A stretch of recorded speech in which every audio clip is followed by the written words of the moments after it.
everybody, it's Miss Thomas, and I'm here tonight to read to you guys How the Grinch Stole Christmas. It's one of my all-time favorite Christmas books, so I hope you like it. Every Who down in Whoville liked Christmas a lot. But the Grinch who lived just north of Whoville did not.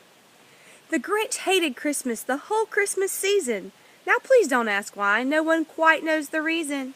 It could be his head wasn't screwed on just right. It could be perhaps that his shoes were too tight. But I think that the most likely reason of all may have been that his heart was 2 sizes too small. But whatever the reason, his heart or his shoes, he stood there on Christmas Eve hating the Whos. Snarling down from his cave with a sour, grinchy frown at the warm, lighted windows below in their town. For he knew every Who down in Whoville beneath was busy now hanging their mistletoe wreath. And they're hanging their stockings, he snarled with a sneer. Tomorrow is Christmas, it's practically here. Then he growled with his Grinch fingers nervously drumming, I must find some way to stop Christmas from coming. For tomorrow, he knew, all the Who girls and boys would wake bright and early. They'd rush for their toys, and then, oh the noise, noise. That's one thing he hated, the noise.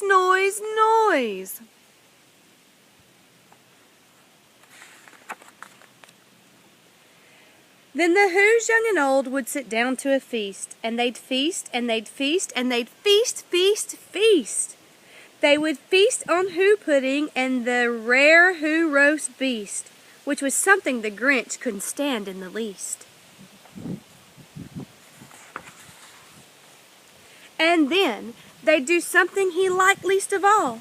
Every Who down in Whoville, the tall and the small, would stand close together with Christmas bells ringing. They'd stand hand in hand and the Whos would start singing.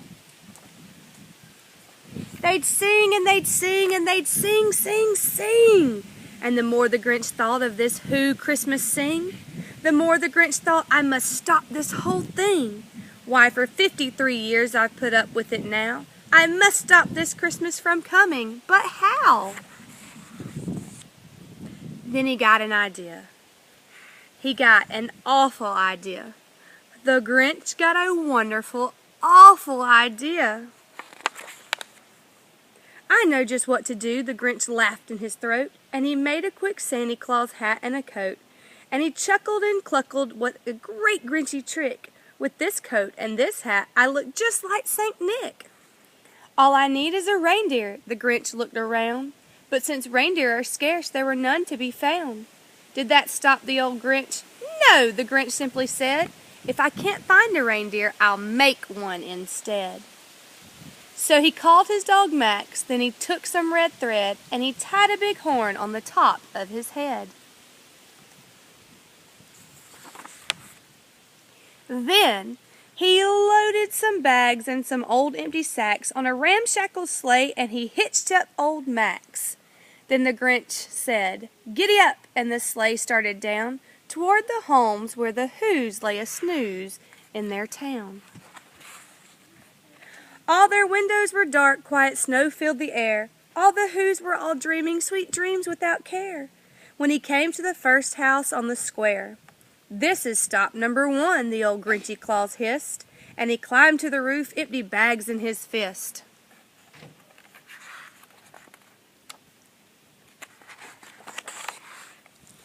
Then he slid down the chimney, a rather tight pinch, but if Santa could do it, then so could the Grinch. He got stuck only once, for a moment or two, then he stuck his head out of the fireplace flue.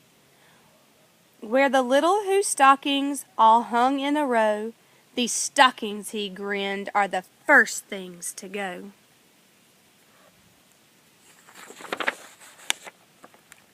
Then he slithered and slunk with a smile most unpleasant around the whole room, and he took every present. Pop guns and bicycles, roller skates and drums, checkerboards, tricycles, popcorn and plums. And he stuffed them in bags. Then the Grinch very nimbly stuffed all the bags one by one up the chimney. Then he slunk to the icebox, he took the Who's feast. He took the Who pudding, and he took the roast beast.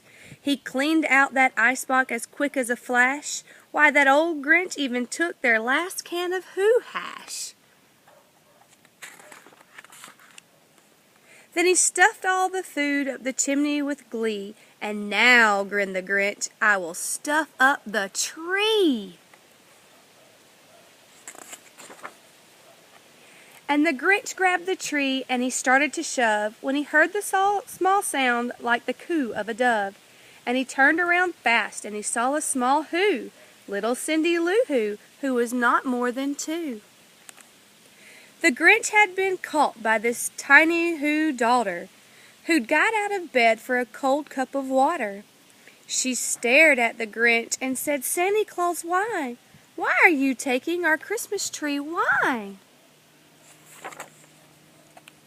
But you know that old Grinch, he was so smart and so slick, he thought up a lie and he thought it up quick. Why, my sweet little tot, the fake Santa Claus lied. There's a light on this side tree that won't light on one side. So I'm taking it home to my workshop, my dear. I'll fix it up there, then I'll bring it back here. And his fib fooled the child.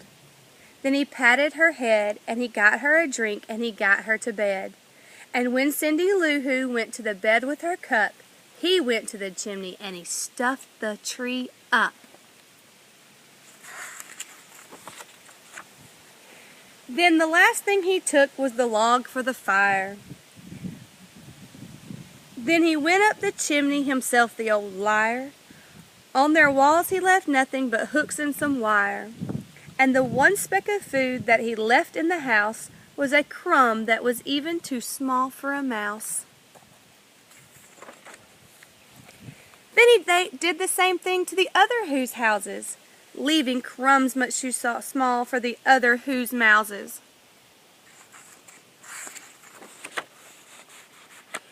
It was 1/4 dawn, all the Who's still in bed, all the Who's still a-snooze, when he packed up his sled. Packed it up with their presents, the ribbons, the wrappings, the tags, and the tinsel, the trimmings, the trappings. 3,000 feet up to the side of Mount Crumpet, he rode with his load to the tip-top to dump it.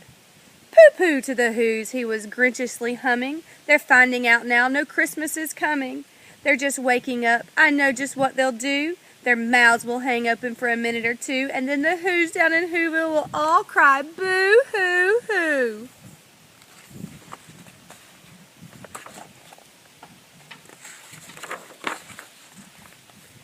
That's a noise, grinned the Grinch, that I simply must hear. So he paused, and the Grinch put his hand to his ear. And he did hear a sound rising over the snow. It started in low, and it started to grow. But the sound wasn't sad.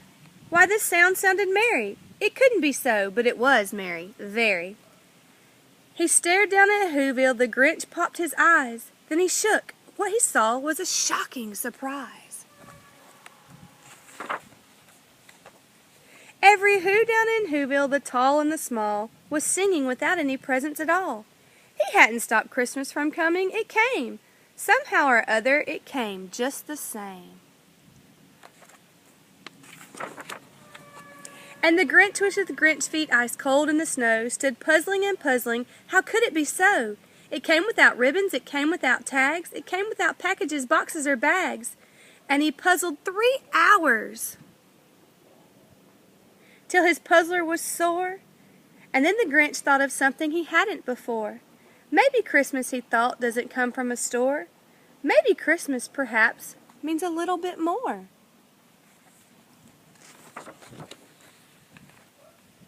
And what happened then? Well, in Whoville they say that the Grinch's small heart grew 3 sizes that day. And the minute his heart didn't feel quite so tight, he whizzed with his load through the bright morning light. And he brought back the toys and the food for the feast, and he himself, the Grinch, carved the roast beast. I hope you guys enjoy it just like I did. Bye!